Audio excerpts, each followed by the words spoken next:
ছিলে তুই বিজনেস করবি, হে তোর বিজনেস? আমি তো বিজনেসই করি। এটা বিজনেস বলছিস? আর এটাকে তো বিজনেস বলে না ইয়ার, এটাকে বলে দিন মজুরি। দিন মজুরি, বুঝতে পারলে? দিন মজুরি কেন? দিন এতটাই বোকা? আচ্ছা তোকে আমি বুঝাচ্ছি। হ্যাঁ, দিন মজুরি যারা মানে শ্রমিক, এরা কিভাবে কাজ করে? ওই যে সকাল 8টায় কত কিছু করে, তুই তো সেম রাইট। সকাল ভোরবেলা একদম চায়ের দোকানটা খুলবি, 6টা পর্যন্ত চায়ের দোকানটা চালাবি, আর সারাদিন তোর বিজনেস দেওয়ার অনেক স্বপ্ন ছিল, কারণ তুই তো বলতি যে তুই একজন বিজনেসম্যান হবি। তো বিজনেস যেহেতু দিতেই পারিস না, তাই বলে এই যে চায়ের দোকান।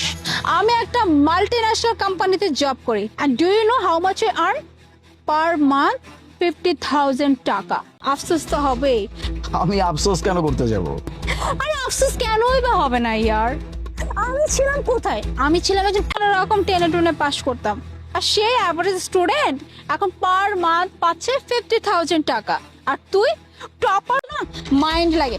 এনিওয়ে, যেহেতু তোর এই বিজনেস, সরি চার দোকানে এসে গেছি, তোর কিছু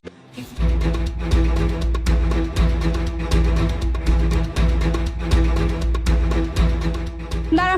আরে খুচরা দিতে হবে না, আমি ইচ্ছা করি 500 টাকা নোট দিয়েছি, বাকি টাকা তোকে এক্সট্রা দিয়েছি, কারণ জানি না সারাদিনে তুই কত টাকা ইনকাম কর।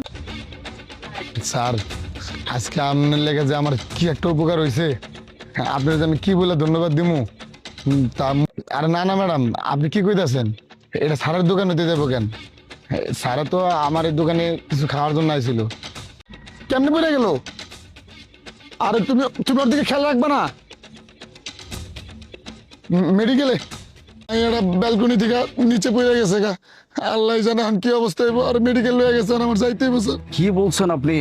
সাইকেল দিয়ে যাইতে হইব স্যার। সাইকেলে? এখান থেকে মেডিকেলের দূরত্ব কতটুকু? স্যার দূর আছে, 5-6 কিলোমিটার হইব স্যার। কি বলেন আপনি? সাইকেল আছে, কোনো চিন্তা করবেন না। এই সাজিদ, একটু দোকানের সামনে আসো তো। করে দিবা, পরেরটা পরে দেখা যাবে। আপনি যান, ওর সাথে যান, আর আপনার দোকানটা আমি দেখছি। আপনি আসা পর্যন্ত আমি আসছি। যান। জি স্যার। অনেক বড় সর্বনাশ হয়ে যেত, হয়তো আমার মায়ের আমি আর জীবনে দেখতেও পারতাম না। স্যারের উচিলে আল্লাহর রহমতে আমার মায়ের এখন বাচ্চা আছে। আমি সময় মতো না গেলে শুধুমাত্র একজন মানুষের আর একজন মানুষের পাশে দাঁড়াইছে। বাই দ্য ওয়ে, আমি কিছু জিনিসপত্র বিক্রি করছিলাম। আর মনে হয় ভিতরে কোনো রকম ম্যানারিজমও থাকবে না, এটা শুধুমাত্র তোকে দেখলেই বোঝা যায়। বললি না যে আমি বিজনেস করি নাকি দিন মজুরি। ও আমার ড্রাইভার, ওর বেতন 55,000 টাকা। আর তোর 50,000 টাকা বেতন নিয়ে তুই আমাকে এমন একটা ভাব দেখাইলি, এই দিক থেকে তুই একদম জিরো।